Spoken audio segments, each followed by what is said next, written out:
went over the behavioral contract, I had to say basically, just as an example for us, we have about 20 rows in that behavioral contract, and we further categorize those rows across security, UX, and capabilities. And to give you a few examples, we define what jailbreaking is to us, and we've created a data set that tries to jailbreak the model. And we're now measuring its success on that data set. And so that's one. The UX, maybe a user would like, if it asks the same query, to get the same answer, maybe giving a different answer with a road trust. And so you want to make sure that this is the case. And then capabilities such as we can do this, it can do that. Those are things that we test for as well. And once upon a time, CRGA, the product I'm talking about, was English only. And then we wanted to extend our reach to the European markets with this. How can you get the German company to license the product?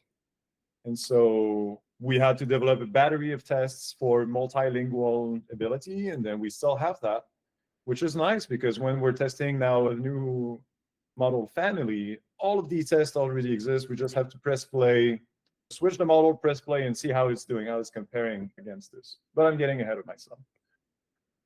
When the behavioral contract is done right and automated, we can evaluate a new model, not the best that it could do, but its performance given the current prompts that you have within an hour. So that's a huge time saver.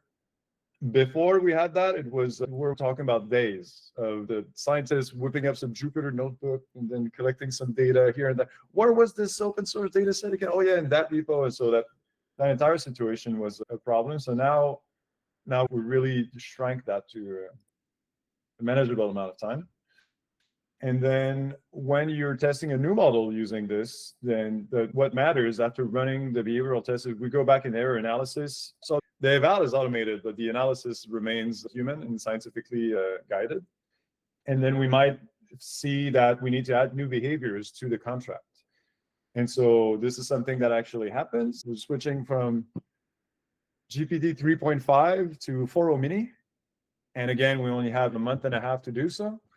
And bad surprise, 4.0 mini is a blabbermouth. That's a behavior we didn't think we had to care about. And so the behavior should answer concisely now, and we didn't think of adding that.